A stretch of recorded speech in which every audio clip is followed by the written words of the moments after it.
ยาวเว้ยครับปวดกันเลย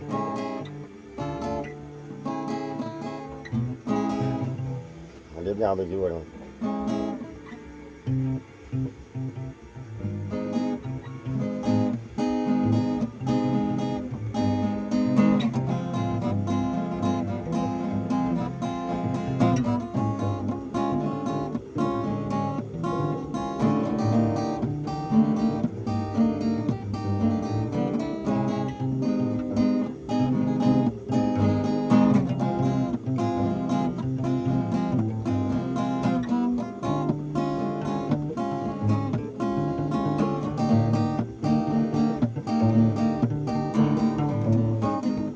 จะบอกเบียร์กันนี่เนาะแม่รูปร่างเนาะนี่นี่เนาะ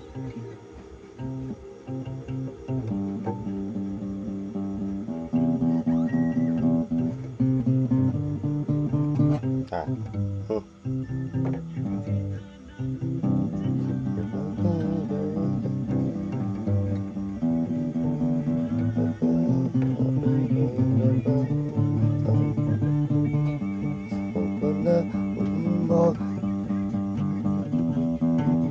เนี่ยป่ะเบียร์นะวันนี้ไม่เหนียวจะปล่อยดิจะปล่อยสายนี่นะนี่ไปบ่วันนี้มาสิฝันเลือไม่ภาพเธอคอยรอ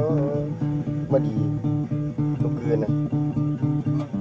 เดียวเท่าใดอยากนอนไม่ยอมน่ะปล่อยอีกหนึ่งก็ทุกคำคือที่จะเป็นเจอที่บ้านฟ้าไกลได้เดินเดินไปที่ฟ้าโน้มลงยืนตรงโดยไม่รู้เจอ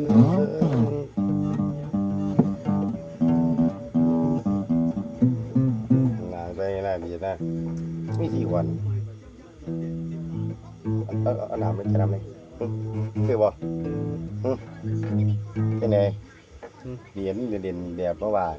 มวนเนาะเบียนเนาะเสียงเบียนเสียงมวนเหรอเอาหนังมันดอกเนี่ยยังดีวะมวน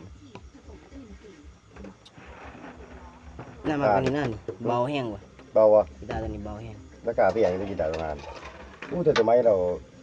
ที่เราดูมัธยมเนาะมือกองเงินดิกีตาร์มือกองกุญแจนี่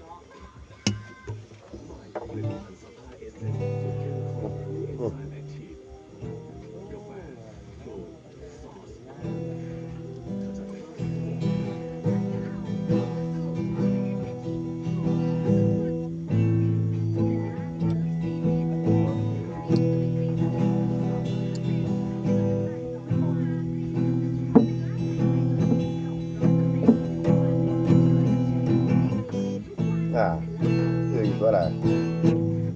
แต่หาตีไปเรื่อยกันได้ตัวกองตีเรื่อยตีก่อนไปเรื่อยเดี๋ยวอยู่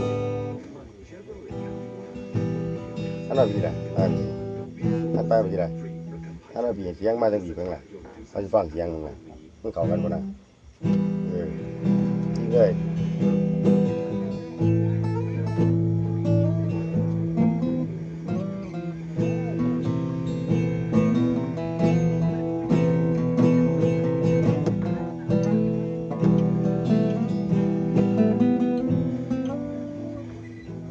ตัวที่ไม่ได้แต่ว่าที่ก็ตีก่อนสโลใส่นะแล้วตัวสโลที่เขาบอกมันไม่เข้ากันหมดนะโอ้เด้อผมจะเอาอยู่3 คอร์ดเด้อมันมีคอร์ดนี่ยิมเนอร์E minor คอร์ด E แล้วก็คอร์ด A แล้วมันจะเป็นยังไงบูคอร์ด E ก่อนเราแหละ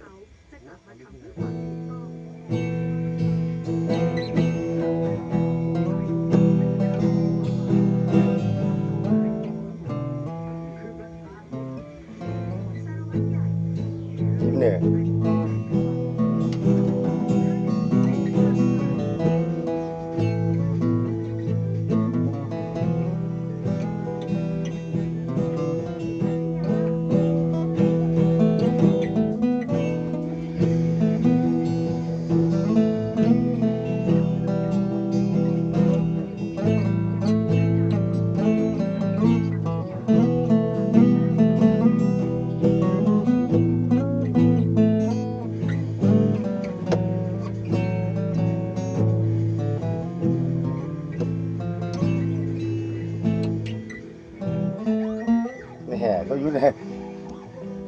ก็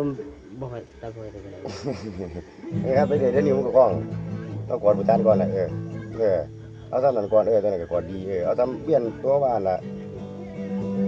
จีเป็นเนื้อกับเป็นเนื้อกับจีเป็นเนื้อ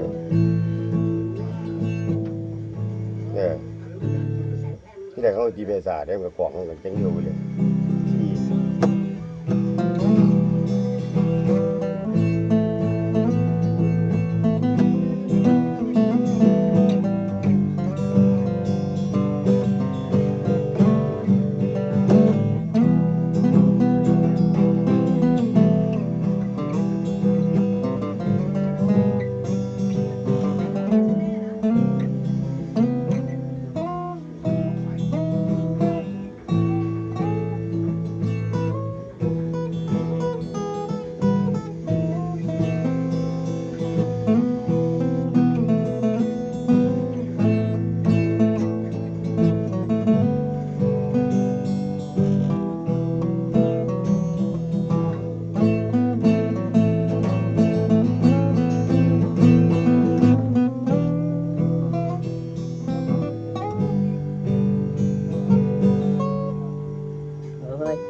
ว่าตัวนี้นะ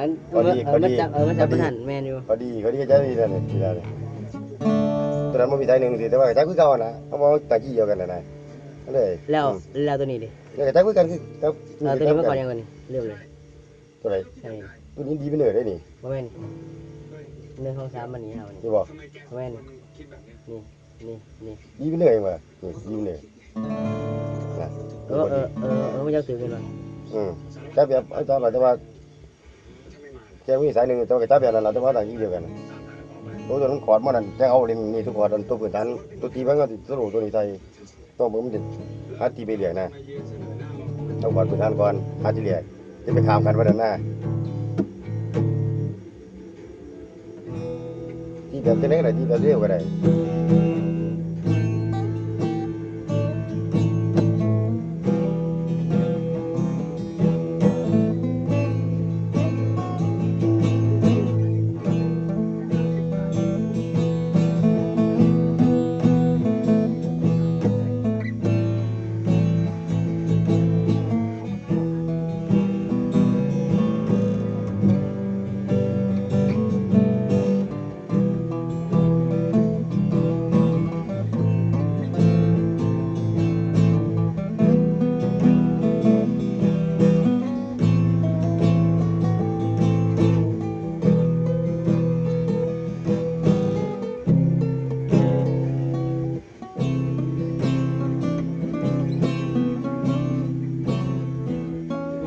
บอดบ่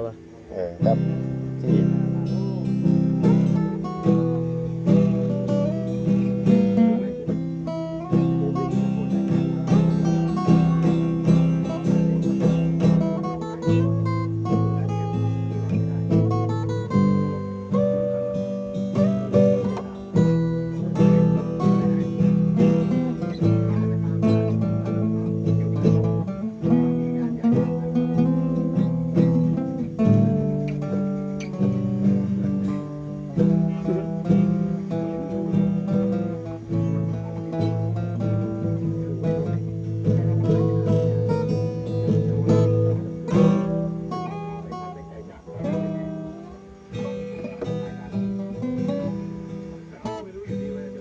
ไปเรื่อย